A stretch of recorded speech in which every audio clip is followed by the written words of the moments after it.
All right, try something with me for a second. Close your eyes. I want you to imagine you're standing in a world that's only lit by torches. You can hear drums, way off in the distance, maybe a flute, voices chanting in a language that's been lost to time.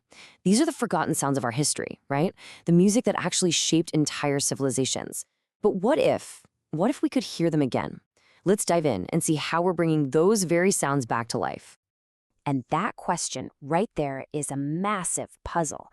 I mean, think about it. Unlike giant stone monuments or ancient written texts, music is, well, it's invisible. It's an experience that completely vanishes the moment it ends. So how in the world can we possibly know what our ancestors heard, what they danced to, or what they prayed with? And that is the absolute core challenge for historians and archaeologists. You can't just dig up a sound wave. You can't carbon date a melody.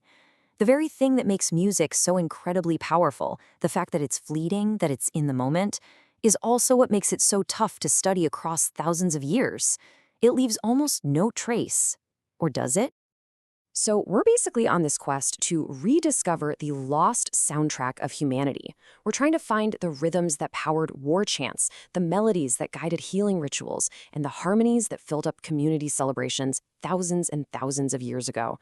Because here's the thing, while the sounds themselves are long gone, they weren't just created in a vacuum. Ancient people left behind these amazing, tantalizing clues, like echoes that have been preserved in stone, in bone, and in clay, just sitting there, waiting for us to find them. These are the breadcrumbs of history that we're following. I mean, archaeologists have unearthed these incredibly delicate flutes carved from bird bones, remnants of drums, and even beautiful drawings of musicians in ancient art. But maybe the most incredible clue of all is something that really shouldn't even exist: actual written music. No, I'm not kidding. This is genuinely one of the most profound discoveries in all of music history.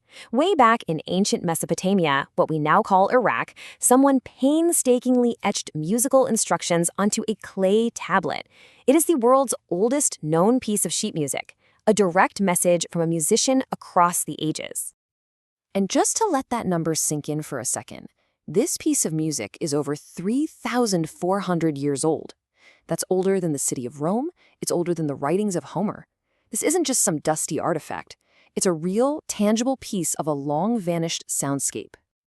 Okay, so we have the clues. We've got the bone flute, we've got instructions on a clay tablet. But how do you turn that back into actual audible music? Well, this is where the real detective work begins.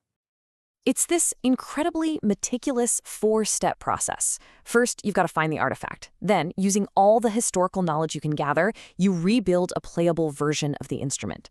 After that comes the really tricky part. You decipher the ancient notations, which is a massive scholarly puzzle all on its own. And then finally, a musician has to perform it, literally breathing life back into that ancient sound. And you've got to realize, this process isn't just one thing. It takes the precision of an archaeologist, the deep knowledge of a historian, and the creative soul of a musician, all working together. It's where this really rigorous academic work meets artistic interpretation, all to recreate something truly beautiful and lost. But why? Why does all of this matter so much? Recreating these sounds isn't just some academic exercise.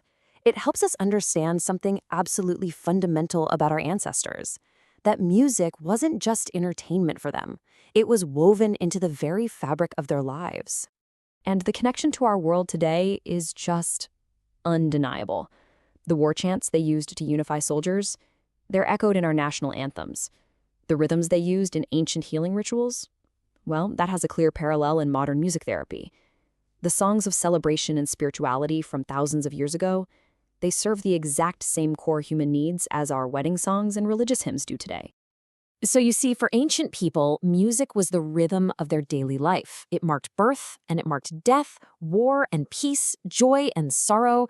It was the shared language that literally bound communities together, long before writing was even a common thing.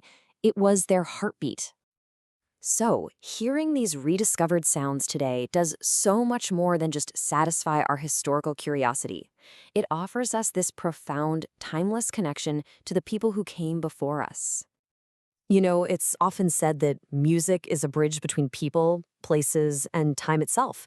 And when we listen to a melody that's 3,400 years old, we are literally crossing that bridge. We're connecting with the emotions, the culture, and the humanity of people who lived in a world that is almost unimaginably different from our own. It's just an incredibly personal experience. It makes that immense distance of time just collapse, and it makes the past feel immediate and real. It's less like reading about a historical figure in a book and more like actually hearing their voice.